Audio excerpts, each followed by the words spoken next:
জনগণ যাকে পছন্দ করবে সেই পার্টিতে কাজ করবে, সেই পার্টির কর্মী হিসেবে কাজ করবে, তাতে কোনো সন্দেহ থাকার কথা না।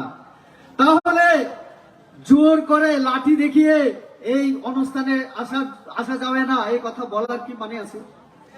কি মানে আছে? আর সাংবিধানিক সলিউশন যে কথা, এই কথা সমস্ত কিছুই তো নরেন্দ্র মোদী করে দিচ্ছেন। আমাদের দেশ স্বাধীন হয়েছে 1947 সনে।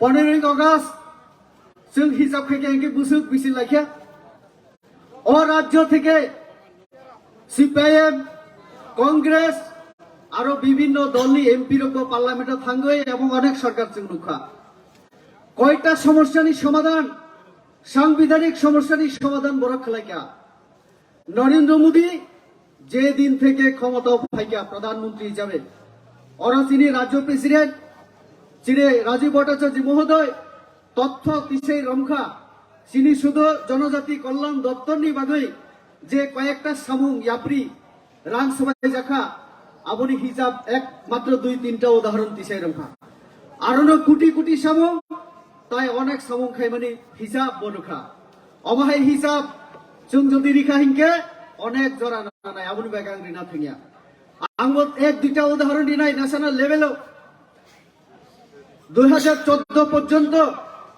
9 বছর সিকান 65 বছর অন্যান্য সরকার তংমানি কংগ্রেস সিপিএম বিভিন্ন সরকার 2014 পর্যন্ত সারা ভারতবর্ষ এয়ারপোর্ট বিমানবন্দর মাত্র 74টা তংমানি 74টা থানায় 9 বছর নরেন্দ্র মোদী শুধু 9 বছরে 74টা বিমানবন্দর হাইরা হয় খুলগিরিখা আবনি বিসিংহ মহারাজা বীর বিক্রম ইন্টারন্যাশনাল এয়ারপোর্ট বকাইসা 65 বছরে 74টা আর 9 বছরে 74টা ন্যাশনাল হাইওয়ে এই যে জিরানিয়া থেকে একেবারে চিনি উদয়পুর পর্যন্ত হাইওয়ে নাই সারা ভারতবর্ষ ন্যাশনাল হাইওয়ে নি যে লেন্থ আবংখা প্রায় 92,000 কিলোমিটার তমানি 2014 পর্যন্ত 2014 নি পরে যে দিন থেকে নরেন্দ্র মোদী প্রধানমন্ত্রী খা আদিন নিসিমি 30 তারিখ মে মাস পর্যন্ত শুধু 9 বছর হাইওয়ে বসে খাইকা 53,000 কিলোমিটার তাইব 9 বছর খাইকা 65 বছরে কত 65 বছরে 92,000 কিলোমিটার ন্যাশনাল হাইওয়ে আর মাত্র 9 বছরে 53,000 কিলোমিটার অমহায় অনেক উদাহরণ আংরি মানব ত্রিপুরা রাজ্য ইউনিভার্সিটি কয়টা তংমানি ত্রিপুরা রাজ্য जों সাইমানো একটা মাত্র বিশ্ববিদ্যালয় তংমানি ত্রিপুরা রাজ্য जों থানায় 5-6 বছর जों যদি হিসাব খাইকে হিংকে তবে চিনি কয়টা ইউনিভার্সিটি একটা ন্যাশনাল ইউনিভার্সিটি একটা স্টেট গভর্নমেন্ট রান একটা ইউনিভার্সিটি এবিবি ইউনিভার্সিটি সংস্কৃত বিশ্ববিদ্যালয় সংস্কৃত ইউনিভার্সিটি ফরেনসিক ইউনিভার্সিটি বিশ্ববিদ্যালয় বহায় অরচিনি বক্তারক শাখা যে একলব্য বিদ্যালয় এবং যে বাংলা মিডিয়াম বিভিন্ন স্কুল বিদ্যা জ্যোতি প্রকল্পনি বিসিংতয় মডেল স্কুল খাই সেন্ট্রালি রাংবাই রাজ্য সরকারি রাংবাই আগামী দিনে ইংলিশ মিডিয়াম স্কুল কারণ চিনি চড়াইর কোয়ালিটি এডুকেশন মানন না নাই কোয়ালিটি এডুকেশন ছাড়া আইএস অফিসার আইপিএস অফিসার এবং টিসিএস অফিসার অমরানি হিংকে গরিব বরমনি পক্ষে আবো ইম্পসিবল ব্যাপার আপনি বাকি সরকার কেন্দ্র সরকার রাজ্য সরকার মিলিয়ে কেন্দ্রীয় সরকার চিহ্ন একলব্য বিদ্যালয় আবো ফুললি একদম রেসিডেন্সিয়াল আরো হাঙ্গই চেনি চড়াই রং আবো জনজাতি চড়াই রক বুনি রক চেলারক আরো সমানভাবে 100 240 240 কে 480 একটা স্কুল চিনি বুড়ি বসারক চরা বসারক গরিব বসারক আগামী দিন ইংলিশ মিডিয়াম স্কুল পড়ি হই TCS officer TPS officer IAS এবং আইপিএস সংগ্রামী ক্ষেত্রে আবো সেফ আবো সোয়াচুরি নাই আমাহাই আইএস কোচিং নি বাগৈ চিনি ট্রাইবেল ওয়েলফেয়ার ডিপার্টমেন্ট রাজ্য সরকার দায়িত্ব নয়তো জনজাতির বাগৈ এই যে সমস্যাটি সমাধান অমব সাংবিধানিক সমস্যা সমাধান দীর্ঘদিন চিনি দাবি তংমানি কিন্তু কোন সরকার আবনো এত গুরুত্ব নেই সামুংতাংলিয়া চিনি সরকার जों আবনি বাগেনো তাকলাই নরক নুখানা চিনি যে ইস্তেহার নির্বাচন যে প্রতিশ্রুতি আরো বিভিন্ন ট্রাইবেল এলাকা জনজাতি এলাকাও তাইব নতুন জেলা নতুন সব ডিভিশন খোলক নারী স্কুল কলেজ দি অনেক সাকলাইকে আগাবো বিস্তারিত সানা থাঙ্গিয়া ট্রাইবেল কালচারাল একাডেমি কোনদিন আবার ওয়ান্সের যাইয়া চিনি রাজ্য সরকার আগামী দিনও খাই নাই চিনি হুকুমু মুকুমু ইতিহাস আপনার মুথাঙ্গি নারগাই চিনি তিপ্রাসানি পরিচিত তাইব বিশ্বনি কাগজ দিছে রমনা নাই নর হিসাব খাইনি চিনি সরকার খাজাংবা পরে সরকার কয়জন ট্রাইবেল লিডার আবক যারা কালচারাল অ্যাক্টিভিস্ট নাই যারা আর্টিস্ট নাই যারা পোয়েট রাইটার সমাজ দি যারা বরম গরম বড় কয়জন রাষ্ট্রপতি ভবন নুখানা চিনি সরকার ফাইবানি পরে চিনি জনজাতি নেতৃত্ব রঙ্গ ও থাঙ্গা দাল্লং বেনিচন্দ্র জমাতিয়া সত্যরাম রিয়ান চিনি এনসি দেববর্মা চিনি আইপিএফটি খরগসা প্রতিষ্ঠাতা ও চিনি সমাজ নিবাগে তাংজাক অনেক সময় তিনি অবদান নিবাগে লিখা ও তরুবালা বাই তরুবালা তাইব ও 4-5-6 বছর কয়জন সম্মান মাখা ভারতনি রাষ্ট্রপতি তো দ্রৌপদী মুর্মুজি তখন তো আমার সাংবিধানিক যে অধিকার রিমাইয়া দেশ না সাংবিধানিক অধিকারিয়া দেম চিনি হুকুম মুকুমন তিসে রমনানি চিনি যে কালচারাল একাডেমি খাইনানি যে ঘোষণা আমার সাংবিধানিক অধিকার এবং সমাধান রিমাইয়া দেয়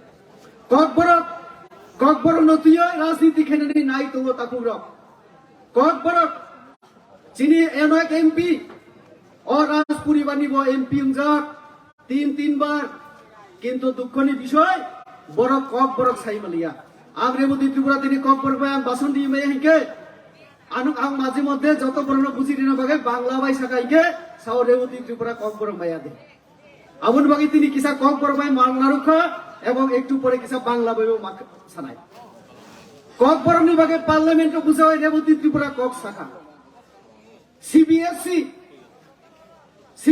ও সিনি কক বড় সাবজেক্ট পুরি নিজে গিয়া লাগে আপনার তুই ডক্টর অতুল দেববর্মা আবাবাই আলোচনা খালাইছেন সিনি পার্টির তরফ থেকে যখন ঠিক খেয়ে গেছেন আপনার তুই cock Sanai being a parliament মানে মেম্বার অফ পার্লামেন্ট আং কক দিশাকা রিটেন বল লিখা আপনি পরে সিবিএসই সিলেবাস বরক তাবক কক বরক পরিণে সেপ্রিকা কক বরক সাবজেক্ট ইনক্লুশন খেকা আপনি বাকি তো কোনোদিন নরেন্দ্র মোদী হামবাই সাইয়া অজারা তিপ্রাসা সারাইর বরক তো কোনোদিন হামবাই নিয়া শ্রী মহারাজা বীর বিক্রম নিমুক্তই বিমানবন্দর যখন খাইকা আরো থাকবে বরক অনেক কিছু সানার চেষ্টা খেকা রাজনীতি কিন্তু রাজনীতি খাইনা থাকিয়া তো আমন বাগিন অর যারা সাংবিধানিক সমস্যার সমাধান তিপ্রাসা সাও বড় কুকুর সমস্যার সমাধান খাই নাই বড় প্রশ্ন খাইনা মুচুব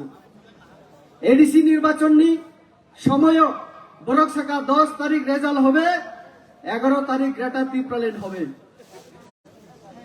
উনি তো আমার থেকে ভালোই সংবিধান জানেন কারণ রেবতী ত্রিপুরা নাকি সংবিধান জানে না তাহলে সংবিধান যারা জানেন তাদের কাছে আমার প্রশ্ন এখনো কেন আমরা গ্রেটার ত্রিপুরাল্যান্ড পেলাম না কেন পাবে কারণ গ্রেটার ত্রিপুরাল্যান্ড শব্দ এবারের যে নির্বাচন বিধানসভা নির্বাচনে গ্রেটার ত্রিপুরাল্যান্ড শব্দকে তারা ডিলিট করে দিয়েছে তাদের ইশতেহারের মধ্যে গ্রেটার ত্রিপুরাল্যান্ড আর রইল না তার আরো অনেক উদাহরণ আমি দিতে পারি এখন আর ত্রিপ্রাসা পার্টি এই পার্টি আর রইল না কি পার্টি এখন ওই নরেন্দ্র মোদী সবকা সাথ সবকা বিকাশ যে স্লোগান তাতে তারাও বিশ্বাস করতে শুরু করেছে এখানে বিদ্যুৎ দাস শুরুতে বলেছিলেন যে উনি যেভাবে শুরু করেছেন আমিও বলবো বিদ্যুৎ দাও এক সময় ভেবেছিলেন হয়তোবা ওই থানচা ত্রিপ্রাসাতে গেলে অনেক কিছু করা যাবে বিদ্যুৎ দাও তারপরে চলে এলেন এবং তিনি নিজে ঘোষণা দিলেন যে ওই মাথাতে এখন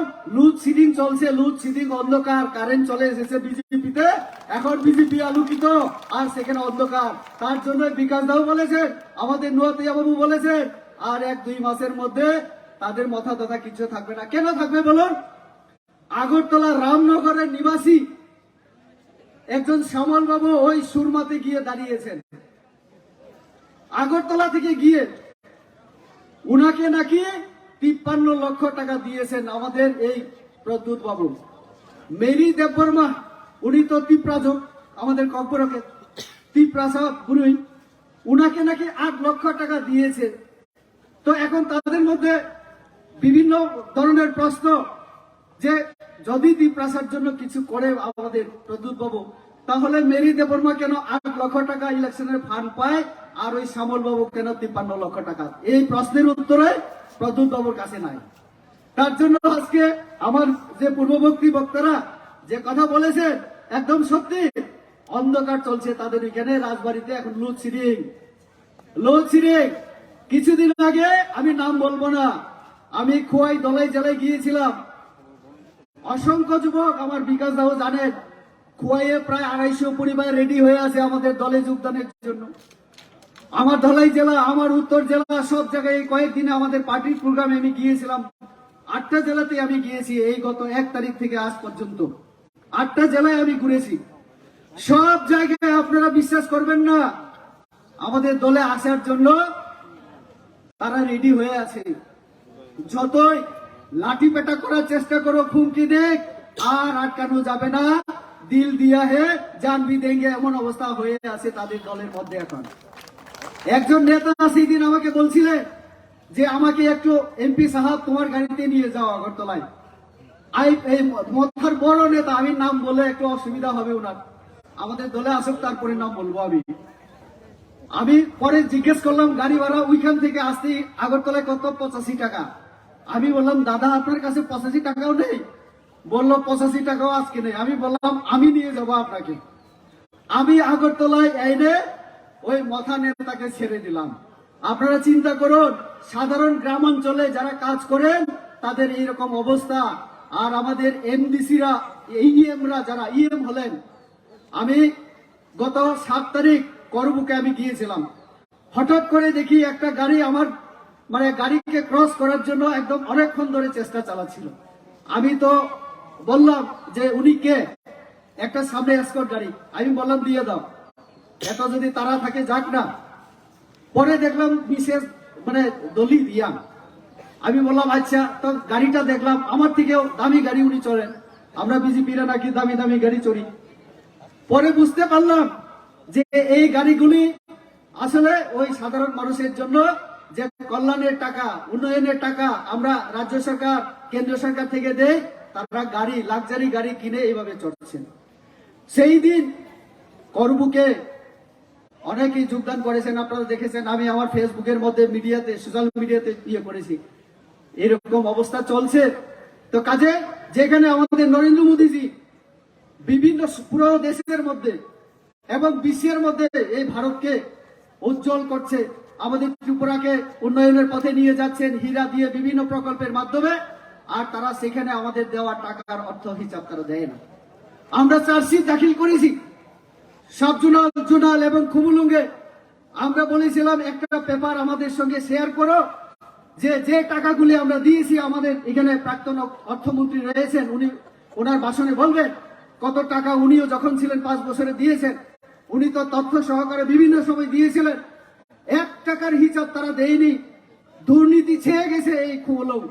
আর এইদিকে সাংবিধানিক সমস্যার সমাধানের কথা বলে একটা সমস্যার সমাধানও তো তারা করেনি। তো তাহলে কোন সমাধান তাদের হবে? এখন তারা অপেক্ষায় আছে, একজন কর্মচারীর অপেক্ষায়। এই কর্মচারীর নাম কি? ইন্টারলকিউটর নাম দিয়েছেন। একটা ইংরেজি শব্দ ব্যবহার করে ওই আমার জুমিয়া, আমার গ্রামের মানুষকে ঠকানোর চেষ্টা করছেন তিনি। এর আগে গ্রেটার লেন বলে বলে একটা স্মল লেনও যদি হয়ে যেত, একটা বিলও যদি আনতেন, তাহলে আমরা মানতাম দ্বীপরাসার জন্য কিছু করেছেন। তাহলে একটা সমস্যার সমাধান তো হয়নি। তো কাজে 9 বছর পূর্তি উপলক্ষে আমার পরের বক্তারাও আরো বলবেন, আমি বিস্তারিত আর যাচ্ছি না। যতন আরো হয়েছে আরি খানি হামজাবো তাই খুলবুক রয়ে আরে কক্স আরো থাকা যতন হামবাই।